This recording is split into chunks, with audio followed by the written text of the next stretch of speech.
Some breaking news to start out with to tell you about this evening, where police in Huntsville are at two shootings that happened this evening. The first left one person in critical condition, and that happened on Cobb Road off of Drake Avenue. WHNT News 19's Madison Neal is there now. So Madison, what have you found out?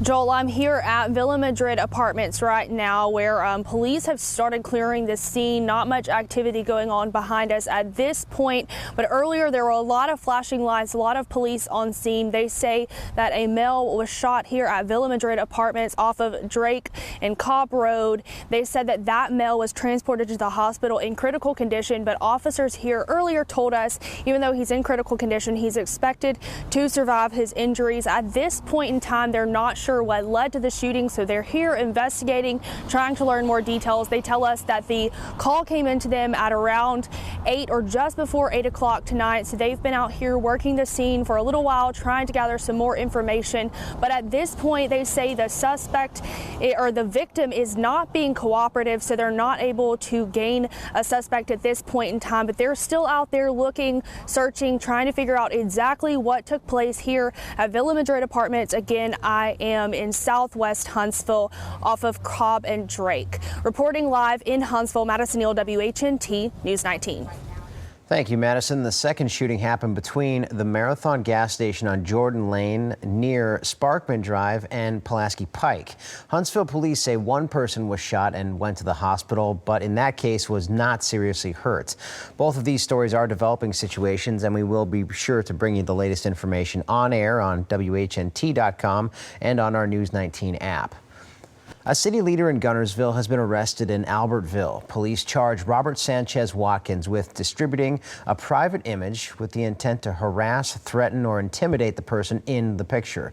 Albertville Police Chief Jamie Smith tells WHNT News 19 this is a Class A misdemeanor, punishable by up to a year in jail. Watkins was released on a $500 bond. He serves on Guntersville City Council for District 1.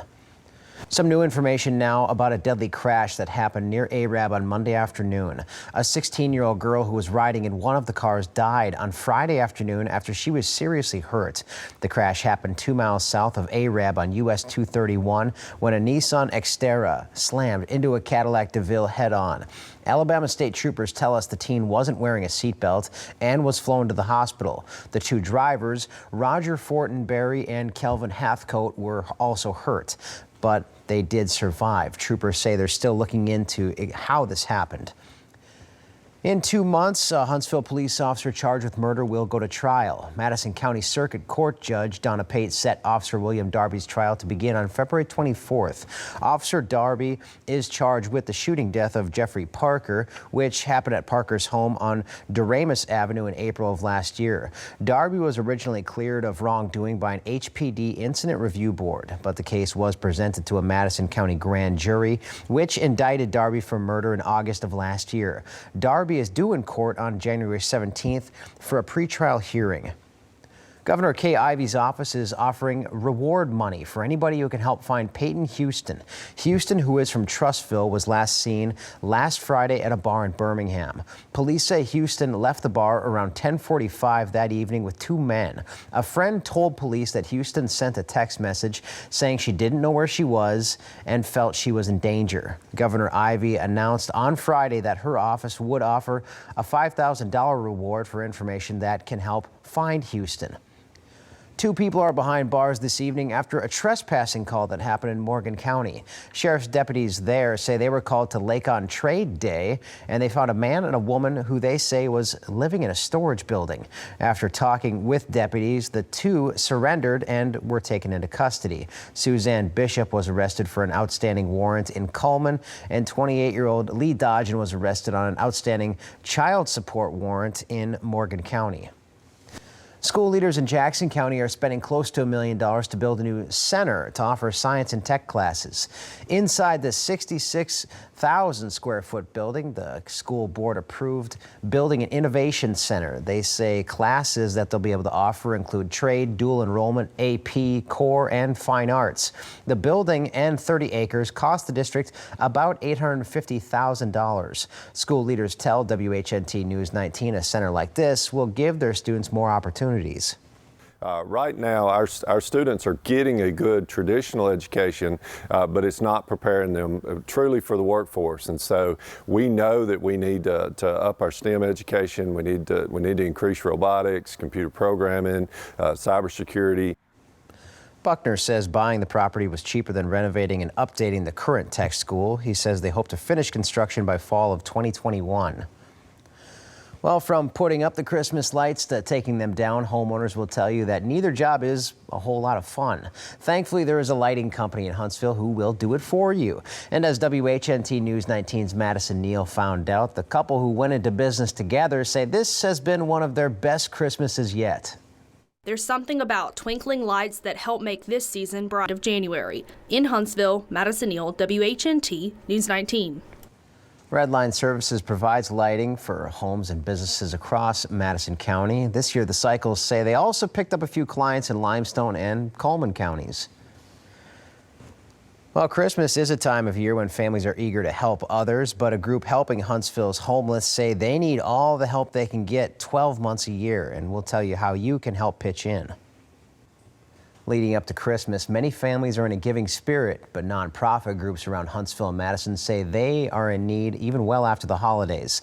Huntsville's Downtown Rescue Mission says the donations begin to drop in mid-January. They say their biggest post-holiday need is money. The Rescue Mission provides 3 meals a day for people, as well as a place to sleep, showers, laundry, and a recovery program for people struggling with drugs and alcohol. People are starving, people are out on the streets, no matter how cold it is, no how hot it is, no matter the weather, and we encourage all of them to come in our doors. We will find a way, God finds a way to take care of them. Leaders at the Rescue Mission say from cash to volunteers, they're thankful for any help they get. If you would like to help give or find out how to volunteer, we have a link you can find at WHNT.com and on the News 19 app. Well, who doesn't love free money? This story may put a smile on your face. This month, the owner of Cable Time in Rainsville was walking around town giving out 10 $50 gift cards to people he met on the street. The gift cards can be used anywhere, no strings attached. I've always wanted to do this, and we're having a good year, and we can, and it's just, it feels good. It feels good. You feel so much better giving than receiving. Yeah, Jimmy's making a few friends that way, and he says the corporate office is paying for the gift cards in a show of faith for the Full Service Retailer of the Year award winner. You are now taking a live look at downtown Huntsville, where it is a calm evening across the Rocket City, but strong storms are headed our way. Meteorologist Christina Edwards is going to talk about that and the timing of those storms right after the break. A deadly plane crash happened earlier today in Louisiana when a twin-engine aircraft smashed into a parking lot, bursting into flames, killing 5 people on board, the youngest victim just 15 years old. One person survived the wreck and is now in the hospital. The plane went down in Lafayette, about an hour west of Baton Rouge. David Begnaud is now at the crash site. Everyone on board the plane was headed to the LSU game in Atlanta. In fact, one of the people who died in the plane crash, Carly McCord, and expected to arrive sometime late Saturday night. David Begnaud, CBS News, Lafayette, Louisiana. Very sad story in Louisiana. Meanwhile, the search continued today for the 7th and final victim of a deadly helicopter crash in Hawaii. The chopper went missing on Thursday after taking off on a sightseeing tour in Kauai. On board was the pilot and 6 passengers, including 2 kids. The chopper crashed along a route used by all tour helicopters. Those tours are popular for the bird's eye view they give tourists of some of the most lush and steep parts of the island. Anyone that is familiar with the Na Pali coast knows that it can be clear in the morning, and with the trade winds that we do have, weather can roll in. The aircraft was operated by Safari Helicopters, which has been in business with a perfect safety record for more than 30 years. NTSB records show this crash is the 8th civilian helicopter crash in Hawaii in the last 5 years. 3 NTSB investigators are on their way to Kauai to determine exactly how the crash happened. Now, your Weather Authority forecast with meteorologist Christina Edwards. Today's high, 66 degrees. That is about 15 degrees greater than the average for today. Like reality as we go into the first few days of 2020. A long time ago in a galaxy far, far away.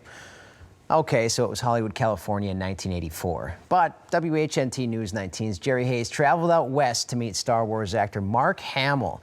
The interview happened around the time that the Jedi returned to theaters, but Hamill may have predicted his own return to the Star Wars franchise decades into the future. I mean, as much as I like the idea of having a job at the turn of the century, have you ever figured out how old you're going to be in X? Oh, it's yeah. No, don't do it. Don't do it, folks. It's scary. Luke Skywalker will be old and gray-haired by that time. That's the idea, is that I would be the Obi-Wan type character handing down Excalibur to the young, probably the actor that would play the young one isn't even born now. It's frightening. Mark says he enjoyed the character and it was good for his career, but There were roles in the film I enjoyed more. I remember when I read it, I thought I'd much rather be Han Solo. Yeah, that role went to some Ford guy. Yeah, whatever happened to him? Well, Hamill had much more to say about playing Luke Skywalker and his role in the Star Wars universe, and you can hear more of what he has to say. We're going to run that story tomorrow night on The Story with Jerry Hayes. Well, a trip to the national championship game on the line as the Heisman runner-up and the winner went to battle in Atlanta.